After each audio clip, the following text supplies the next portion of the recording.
Hello my young friends, good morning. स्वागत है आप सबों का मेरे चैनल फीस प्लस टू में।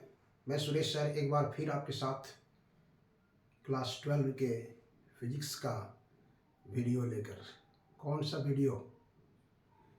जो हमने आपसे मांगा था, तुम 2 महीने दोगे 99 मिलेगा। और मुझे उम्मीद है हर लड़के को 99 मिलना चाहिए। फिजिक्स जैक बोर्ड का फिजिक्स क्लास 12 का पेपर 16 फरवरी को जो आया, तो देखते ही हमारे स्टूडेंट्स गदगद हो गए होंगे कि सुरेश सर का जितना एमसीक्यू सेट डाला गया था, उसमें से अगर आप शुरू से अंत तक देखे होंगे सारा वीडियो, तो एक क्वेश्चन ऐसा था जिसको हमने नहीं बताया था। मैंने उसको बताया गया था, लेकिन उस ढंग से डायरेक्ट उसका एमसीक्यू नहीं था जिस ढंग से हमने बताया था, लेकिन वो भी उसमें छिपा हुआ था। थोड़ा सा अगर आप अपना कंसंट्रेशन नहीं खोए होंगे थोड़ा सा, तो आप उस पर भी सही चिन्ह लगाए होंगे। और हमारे सभी बच्चे टोटल एमसीक्यू सही करके आए होंगे। हम उसी का की सेट आंसर शीट हम आज आपके साथ ला रहे हैं, दे रहे हैं। आप उसको अपना चेक कर लीजिए कितना आपने सही बनाया। इस तरह का मेहनत टीचर का तब सबसे ज़्यादा सफल लगता है जब बच्चे अच्छे मार्क्स, अच्छा स्कोर्स करते हैं। इसलिए इसके बाद भी आपका जो पेपर बाकी है उसमें आप लगे रहिए बढ़िया से। और रिजल्ट सिर्फ फिजिक्स पेपर ही नहीं बनाएगा, सब सब्जेक्ट में आपका इक्वल डिस्ट्रीब्यूशन प्रैक्टिस टाइम होना चाहिए। और हम दुआ करते हैं सभी बच्चे का रिजल्ट अच्छा होगा।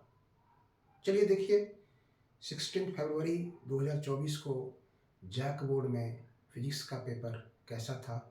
एमसीक्यू सेट की हम बात कर रहे हैं, इसमें 25 क्वेश्चन एमसीक्यू है, वो सेट हम इसमें अभी डाल रहे हैं, बाकी सेट बाद में करते हैं। आइए देखिए पहला क्वेश्चन क्या था। इसलिए हमने यहाँ लिखा है जैक बोर्ड फिजिक्स 2024 एनुअल। पहला क्वेश्चन है यहाँ पर, दो आवेश गोले एक दूसरे से d दूरी पर अलग है और उस पर F बल लगाते हैं।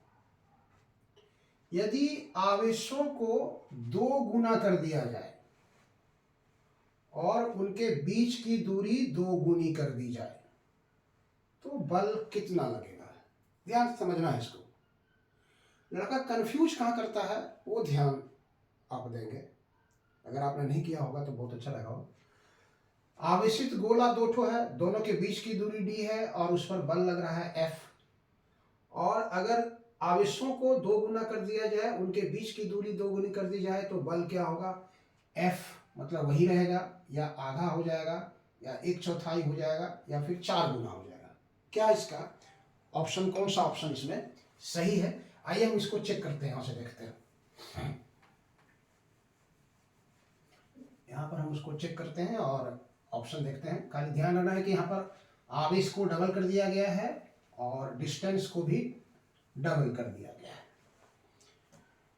तो जब आवेश, जो पहला कंडीशन था, तो पहला कंडीशन में जो फोर्स लगेगा उस पर, फर्स्ट कंडीशन में जो फोर्स लगेगा वो फोर्स अगर आपका F है, फोर्स अगर F है, तो मान लीजिए वैक्यूम में है तो 1/4 pi epsilon not Q1 Q2 बटे R स्क्वायर ये आए।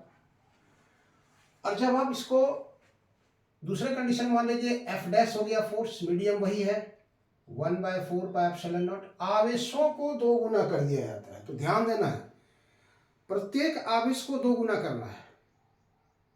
अगर आता है कि एक आवेश को 2 गुना कर दिया जाता है तो आप एक ठोके के ऊपर 2Q लगाते हैं आप यहाँ पर से, लेकिन यहाँ को लिखना है 2Q1 और 2Q2, आवेशों को 2 गुना कर दिया जाता है, ध्यान दीजिए। और उसके बीच की दूरी को 2 गुनी कर दी जाती है, मतलब R हो गया 2R, 2R का स्क्वायर हो जाएगा कितना?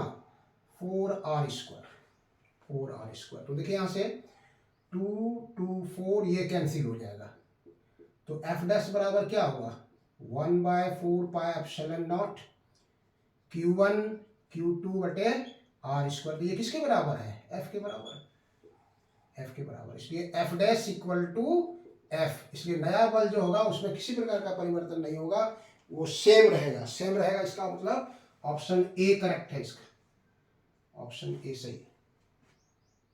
ठीक है, दूसरा क्वेश्चन देखिए, अब तक पाए गए आवेश की न्यूनतम राशि, आवेश की, किसी वस्तु पर आवेश की न्यूनतम संभावित मान को मूल आवेश कहते हैं, और उसका मान इलेक्ट्रॉन के आवेश के बराबर होता है। इसमें इलेक्ट्रॉन का आवेश देखिए किसके बराबर है, तो इसमें अगर आप देखेंगे इलेक्ट्रॉन का आवेश, तो ऑप्शन सी जो है वो सही है, 1.6 × 10⁻⁻19 कूलम। यहाँ भी देखिए 1.6 × 10⁻+19 कूलम है, तो कंसंट्रेशन बना के रखना है, हवड़ा के आंसर नहीं लिखना। क्वेश्चन नंबर 3 आई देखिए, किसी धातु का परावैद्युतांक डाइलेक्ट्रिक कांस्टेंट होता है, तो metal is the best conductor. नहीं, धातु जो है सबसे अच्छा सुचालक होता है, electric lines of forces easily वो क्रॉस करती है, इसलिए दैट इज उसका कंडक्टिविटी जो परावैद्युतांक होगा दैट इज इनफाइनाइट, इसलिए धातुओं का परावैद्युतांक अनंत होता है। ऑप्शन बी इसका सही होगा, ऑप्शन बी सही होगा। क्वेश्चन नंबर 4 आइए देखिए, समानांतर पट्टिका संधारित्र की धारिता निर्भर करती है, किस पर निर्भर करती है, 4 ऑप्शन दिया हुआ देखिए, पट्टिका की मोटाई, पट्टिका का द्रव्यमान, पट्टिका का घनत्व, पट्टिका का क्षेत्रफल। मतलब ये समांतर प्लेट संधारित्र है आपके पास, ये समांतर प्लेट संधारित्र है ये, और दूसरा यहाँ पे है, दूसरा यहाँ पे है आपका, ये नेगेटिवली चार्ज है, ये प्लस पॉजिटिव चार्ज है, दोनों के बीच का डिस्टेंस डी है, यहाँ मीडियम है, इसका एप्सिलॉन नॉट है। धारिता का फॉर्मूला होता है C = A ε0 εr/d। क्या क्या है देखिए, प्लेट का क्षेत्रफल, प्लेटों के बीच के माध्यम का परावैद्युतांक, और प्लेटों के बीच की दूरी, ये 3 चीज आपको दिखाई पड़ रहा है वहां पर। तो यहां देखिए, पट्टिका की मोटाई इसमें नहीं है, पट्टिका का द्रव्यमान इसमें नहीं है, पट्टिका का घनत्व भी नहीं है इसमें, पट्टिका का क्षेत्रफल है, पट्टिका का क्षेत्रफल है, एरिया ऑफ द प्लेट है, इसलिए ऑप्शन डी सही होगा। मतलब सी डायरेक्टली प्रोपोर्शनल टू है, इसलिए ऑप्शन डी इसका सही होगा। आइए क्वेश्चन नंबर देखिए 5। क्वेश्चन नंबर 5 में अगर आप आते हैं, तो व्हीटस्टोन सेतु में यदि बैटरी और गैल्वेनोमीटर को आपस में बदल दिया जाए तो गैल्वेनोमीटर में विक्षेप क्या होगा। तो बहुत बार इस क्वेश्चन को बताया है, 1-2 बार नहीं, बहुत बार, 3 बार 4 बार अलग अलग सेट में घुसा करके सब इंपॉर्टेंट क्वेश्चन को हमने डाला है। तो आप पढ़े होंगे कि व्हीटस्टोन सेतु में बैटरी और गैल्वेनोमीटर को आपस में बदल दिया जाए तो गैल्वेनोमीटर के विक्षेप में कोई परिवर्तन नहीं होगा, इसलिए इसका ऑप्शन जो है, ऑप्शन इसका सही होगा सी। मतलब यहाँ कह रहा है पिछली दिशा में जब नहीं बदले थे उस दिशा में, बदल देने के बाद विपरीत दिशा में हो गया, सी में हो गया, इसमें कोई परिवर्तन नहीं होगा, इनमें से कोई नहीं, तो सी होगा। क्वेश्चन नंबर 6 आइए देखिए, लंबाई L और 2L, लंबाई के तांबे के 2 तार की त्रिज्याएं क्रमशः R और 2R है, इनके विशिष्ट प्रतिरोधों का अनुपात क्या हो। रेशियो ऑफ स्पेसिफिक रेसिस्टेंस या रेशियो ऑफ रेसिस्टिविटी कितना होगा आपको बताना है। तो आप जानते हैं कि resistance depends upon length and area of cross section, but resistivity does not depend upon length and area of cross section. विशिष्ट प्रतिरोध चालक की लंबाई और क्षेत्रफल पर निर्भर नहीं करता है, इसलिए सेम रहेगा, सेम रहेगा, मतलब ऑप्शन सी, ऑप्शन सी ये करेक्ट होगा उसका। क्वेश्चन नंबर 7 आइए देखिए, 2 लंबे समानांतर तार जिनमें से प्रत्येक से एक ही दिशा में 1 एम्पियर की धारा प्रवाहित हो रही है, 1 मीटर एक दूसरे से 1 मीटर की दूरी पर रखे गए हैं, इनके बीच कितना बल लगेगा आपको ये बताना है। इनके बीच जो बल लगेगा वो कितना लगेगा आपको ये बताना है। तो आप देखिए कितना लगेगा, फोर्स देखिए, दो समानांतर तारों के बीच लगने वाला बल का फॉर्मूला था। ये अगर एक ही तार समांतर तार है, इससे I1 धारा प्रवाहित होती थी, इससे I2 धारा प्रवाहित होती थी, डिस्टेंस d था, तो इसके बीच जो फोर्स लगता था F इक्वल टू, याद कीजिए, F equal to mu naught by 4 pi 2I1 I2 by d। ये आप जान रहे हैं 10 टू द पावर -7 होता है, ये 2 हो गया, और धारा का मान 1 एम्पियर दिया हुआ है, 1 गुना 1, और बीच की दूरी की भी 1 है, इसलिए 2 into 10 to the power -7 newton पर मीटर का बल लगेगा। देखिए कहाँ पर है, ऑप्शन ए में ही है, ये ऑप्शन ए जो है, ए में है 2 इंटू 10 टू द पावर -7, यहाँ -4 है, यहाँ 1 इंटू 10 टू द पावर -7 है, और वहाँ 4 इंटू 10 टू द पावर -7। तो दो लंबे सीधे तारों में अगर ये जो आकर्षण का बल होगा, आकर्षण का बल होगा, और विपरीत दिशा में अगर समान दिशा में है तो आकर्षण है, विपरीत दिशा में है तो विकर्षण का बल काम करेगा इसके साथ। आइए देखते हैं नेक्स्ट क्वेश्चन।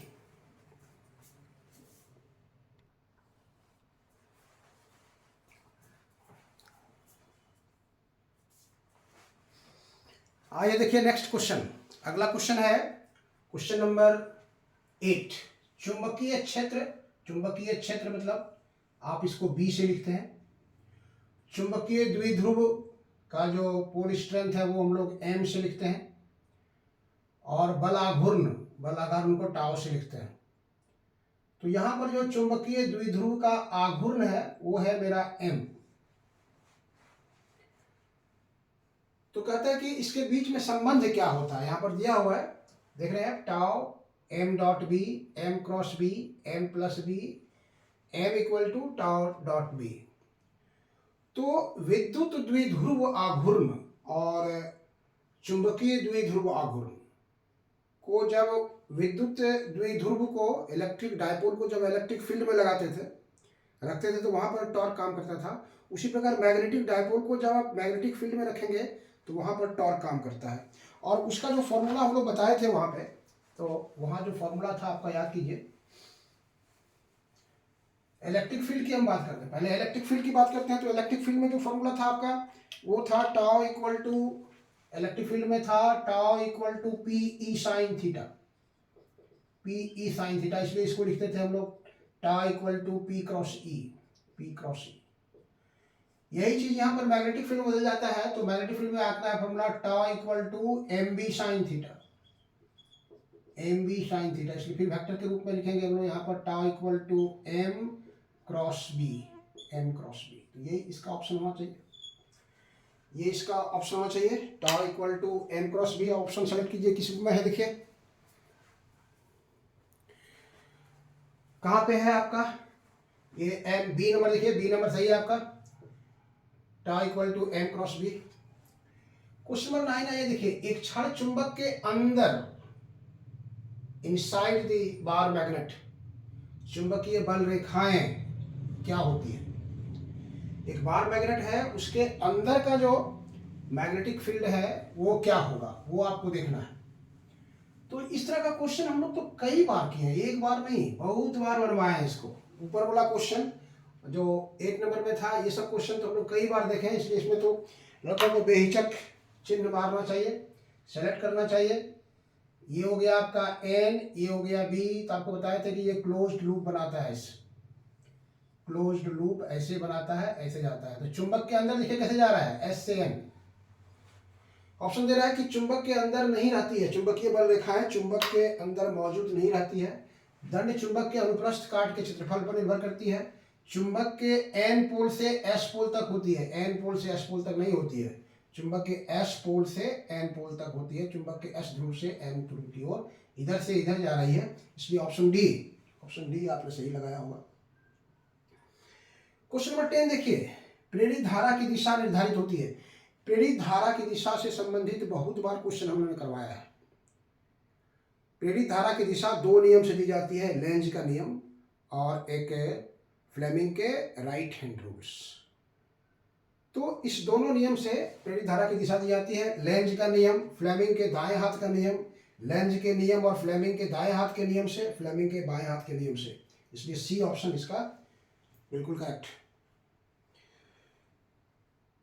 वेबर पर मीटर स्क्वायर मात्रक है, वेबर डब्ल्यू भी लिखा हुआ, वेबर पर मीटर स्क्वायर मात्रक है किसका? चुंबकीय क्षेत्र का, चुंबकीय विभव का, चुंबकीय फ्लक्स का, चुंबकीय आघूर्ण का। तो चुंबकीय फ्लक्स का जो फॉर्मूला था फाई इक्वल टू बी है।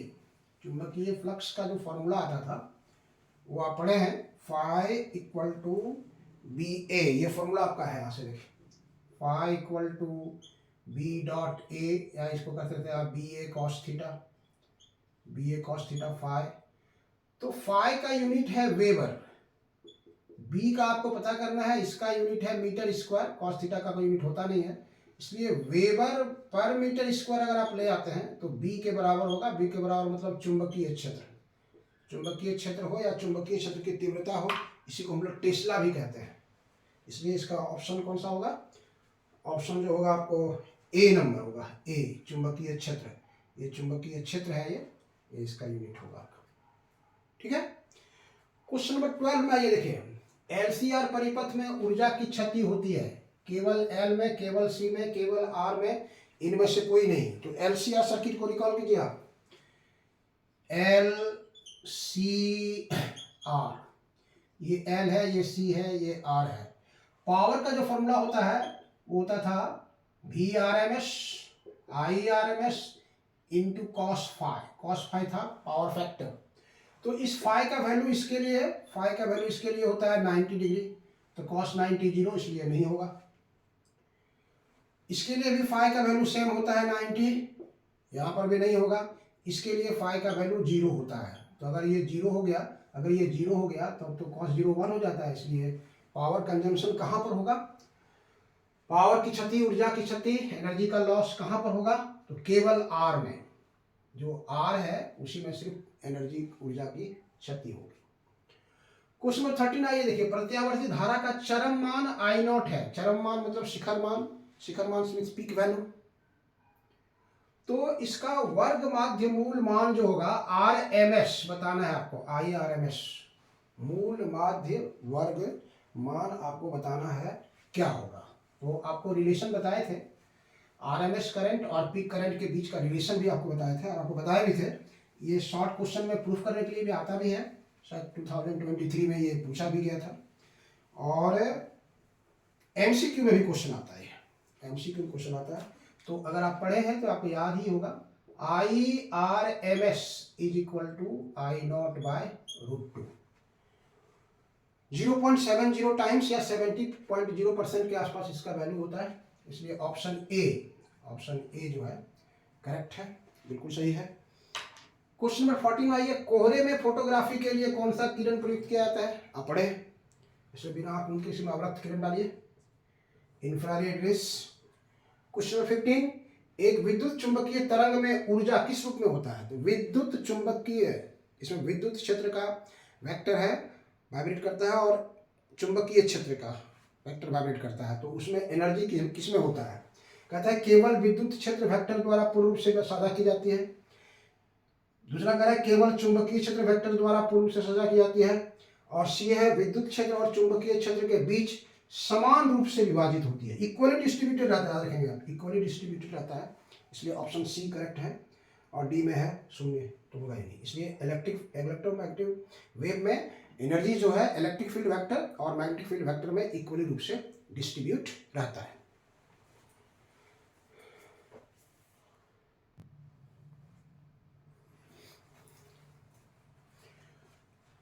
चलिए आगे बढ़ते हैं, अगला क्वेश्चन देखते हैं। क्वेश्चन नंबर 16, वस्तु से बड़ा आभासी प्रतिबिंब बनता है। ऑब्जेक्ट से बड़ा भी होना चाहिए और आभासी भी होना चाहिए, आभासी है और बड़ा होना चाहिए, मैग्नीफाइड एंड वर्चुअल। किसमें बनता है? उत्तल दर्पण, उत्तल दर्पण तो देखते हैं ड्राइवर के बगल में रहता है, साइड मिरर, इसलिए वस्तु का हमेशा छोटा प्रतिबिंब बनता है। अवतल दर्पण, समतल दर्पण, समतल दर्पण में आप देखते हैं सवेरे शाम वस्तु के बराबर बनता है, इनमें से कोई नहीं। तो अवतल दर्पण जो है इसका सही आंसर होगा। अवतल दर्पण में वस्तु से छोटा, वस्तु के बराबर और वस्तु से बड़ा आवर्धित प्रतिबिंब बनता है। वस्तु से बड़ा कब बनता है? जब वस्तु फोकस और ऑप्टिकल सेंटर के बीच में रहता है, प्रकाश केंद्र के बीच में रहता है, तब वस्तु का प्रतिबिंब बड़ा आवर्धित आभासी बनता है।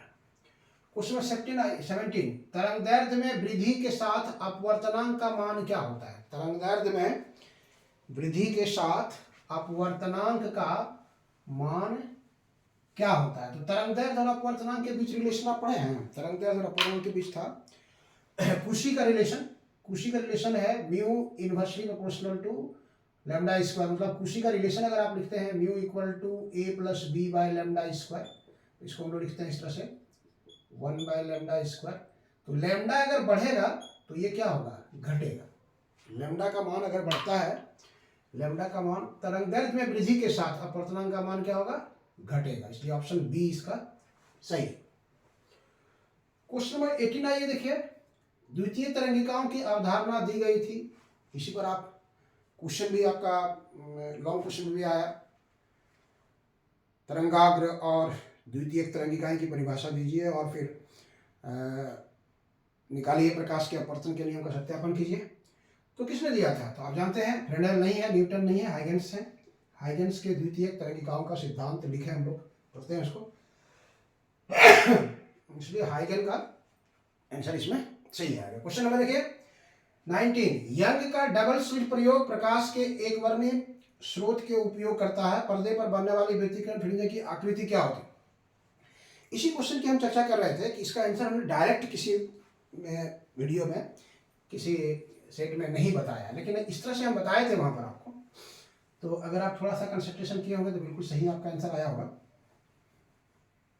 कि ये जो हम लोग यंग्स डबल स्लिट एक्सपेरिमेंट लेते थे, यहाँ पे S1 सोर्स है और यहाँ पे S2 सोर्स है और यहाँ पे पर्दा है। ये यहाँ पहुँचा, ये यहाँ पहुँचा, ये इधर से आया यहाँ से। तो यहीं पे फ्रिंज बनता था। तो फ्रिंज अगर दोनों जो है सो intensity directly proportional to amplitude का स्क्वायर, अगर दोनों का एम्पलीट्यूड बढ़ गया तो यहाँ पर एक जो पट्टी बनती थी वो ब्राइट डार्क बनाते थे हम लोग। ये ब्राइट है तो ये डार्क है, ये ब्राइट है तो ये डार्क है। तो ब्राइट वाला में क्या होता था कि एक लाइट का ये इस तरह से स्ट्रिप लाइन में एक बैंड होता था, पट्टी बनती थी, इसको हम लोग कहते थे फ्रिंज। तो वो फ्रिंज जो होता है स्ट्रेट लाइन है, ये सरल रेखा में है। इसलिए इसका आंसर जो होगा सीधी रेखा।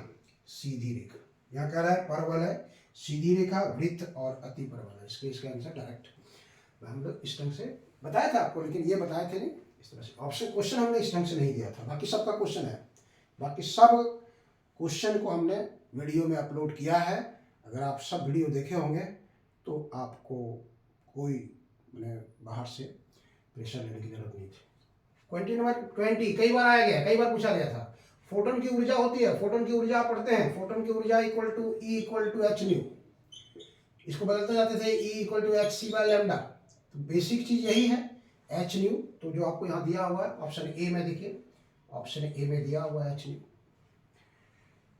फिर क्वेश्चन नंबर 21 आइए देखिए, 21 को भी डायरेक्ट हमने इसको अपलोड किया है। क्वेश्चन सेम क्वेश्चन है, क्वेश्चन सेम है। ये JCRT के रेल प्रोजेक्ट में भी था ये क्वेश्चन, डायरेक्ट है, उसमें कोई टेंशन नहीं है। क्या कह रहा है देखिए 25 वोल्ट और 36 वोल्ट से त्वरित दो इलेक्ट्रॉनों से जुड़ी डी ब्रॉगली तरंगदैर्ध्य का अनुपात होगा। तो इलेक्ट्रॉन का डी ब्रॉगली तरंगदैर्ध्य पढ़े थे 12.27 एंगस्ट्रॉम बाय रूट भी।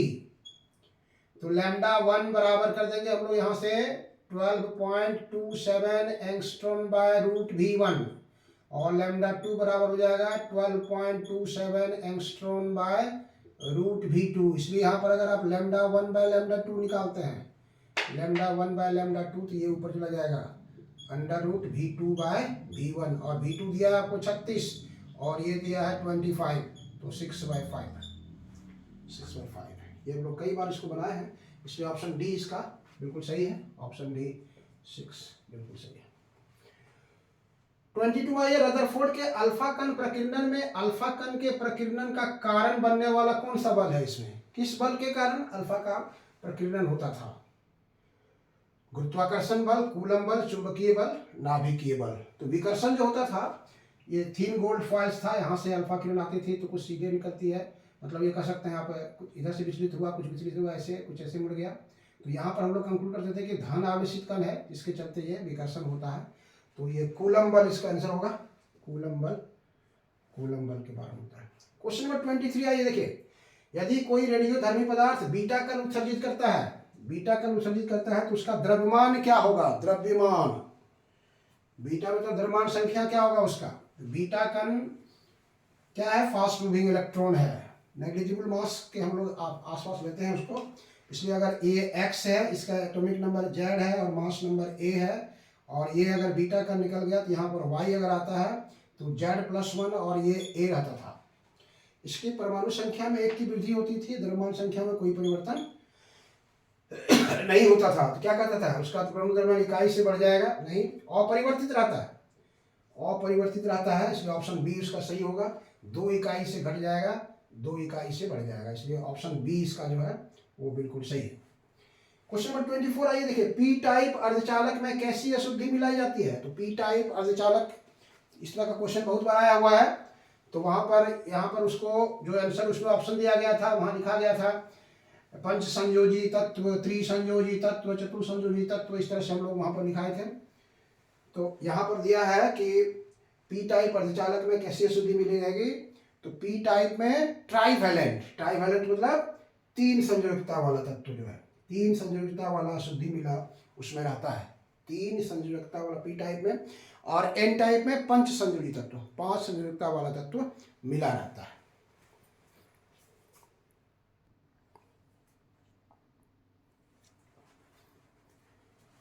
अब आइए देखिए लास्ट क्वेश्चन नंबर 25 क्या था? 25 क्वेश्चन है, वर्जित बैंड की चौड़ाई अधिकतम होती है धातुओं के लिए, अचालकों के लिए, अर्धचालकों के लिए, इनमें से कोई नहीं। तो आपको हम बताए थे कि वर्जित फॉरबिडन एनर्जी गैप जो होता है, ये है आपका, ये एनर्जी इधर से चल रहा है, ये है चालन बैंड, कंडक्शन बैंड, ये है संयोजी बैंड, वैलेंस बैंड। इसमें कुछ खाली रहता है और ये पूर्णतः भरा हुआ रहता है। इस दोनों का यहाँ पे था एनर्जी C और यहाँ पे है एनर्जी V। मतलब वैलेंस बैंड का टॉप मोस्ट लेयर और कंडक्शन बैंड का बॉटम लेयर, दोनों के एनर्जी का, इसका लेवल यहाँ से, इसका लेवल यहाँ से पढ़ के, और दोनों का जो अंतर लेते थे तो वो था फॉरबिडन एनर्जी गैप। इसी को हम लोग ईजी लिखते हैं। क्वेश्चन भी आपको दिया है, बहुत इंपॉर्टेंट क्वेश्चन है और पूछा भी है आपको 2024 में कि चालक, कुचालक और अर्धचालक के बीच ये ऊर्जा अंतराल का जो ग्राफ है, बैंड है, उसके आधार पर आप उसको अंतर लिखिए। बहुत अच्छा क्वेश्चन था और बार बार कहते भी थे हम लोग कि ये बहुत इंपॉर्टेंट क्वेश्चन आता है। तो अगर चालक है तो चालक में ये डेल्टा Eg जो है वो 0 होता है। कुचालक मतलब ये आसानी से करंट पास हो सकता है, मतलब ये दोनों लेयर एक दूसरे से सटा हुआ रहता है। चालक के लिए डेल्टा Eg इज 0। अर्धचालक के लिए हम लोग देखे थे, इसका क्वेश्चन भी पूछा था, लगभग 1 इलेक्ट्रॉन वोल्ट। ये भी क्वेश्चन आया हुआ है, किस मटेरियल का वर्जित ऊर्जा अंतराल 1 इलेक्ट्रॉन वोल्ट के लगभग होता है? तो चालक, कुचालक, अर्धचालक, इनमें से कोई नहीं। तो अर्धचालक का ये भी क्वेश्चन इसमें आया था। और कुचालक के लिए, ये कुचालक या अर्धचालक इसको लिखेंगे, सॉरी अचालक, यहाँ अचालक का ऑप्शन दिया है, इसको आप कुचालक भी लिखते हैं। अचालक के लिए, इंसुलेटर्स के लिए ये डेल्टा Eg मैक्सिमम होता है। ये क्या होता है? सबसे अधिक होता है, जिसके चलते इलेक्ट्रॉन वहां से नहीं जा सकता है, करंट फ्लो नहीं करता है। हम लोग इसका उदाहरण दिए थे हीरा के लिए, डायमंड के लिए। डेल्टा Eg का जो लगभग वैल्यू होता है वो है 6 इलेक्ट्रॉन वोल्ट के आसपास। तो कुचालक के लिए ये जो वर्जित ऊर्जा अंतराल है वो सबसे अधिकतम होता है, इसलिए इसका ऑप्शन क्या आएगा आपको? ये ऑप्शन बी आएगा आपको। तो ये 25 क्वेश्चन का जो सेट हमने आपसे जैक बोर्ड के द्वारा जो पूछा गया है, और उसमें हमने बताया आपको कि आप जो मेरा वीडियो शुरू से अंत तक देखे होंगे उनको कहीं किसी प्रकार का दिक्कत नहीं आया होगा। इसलिए आपका रिजल्ट अच्छा होगा, आप टेंशन फ्री होकर के दूसरे सब्जेक्ट की तैयारी कीजिए। ठीक है? अगर आपको मेरा वीडियो अच्छा लगा तो दोस्तों के बीच भी शेयर कर दीजिए कि इस तरह का क्वेश्चन जो है हर सब का टेस्ट हो जो जितने क्वेश्चन पूछा गया है सारे के सारे वीडियो से अपलोडेड हैं। आप का रिजल्ट अच्छा हो ये हमारी दुआ है, हमारी शुभकामना है। और फिर हम लोग रिजल्ट के बाद आपसे बातचीत करेंगे। तब तक के लिए धन्यवाद।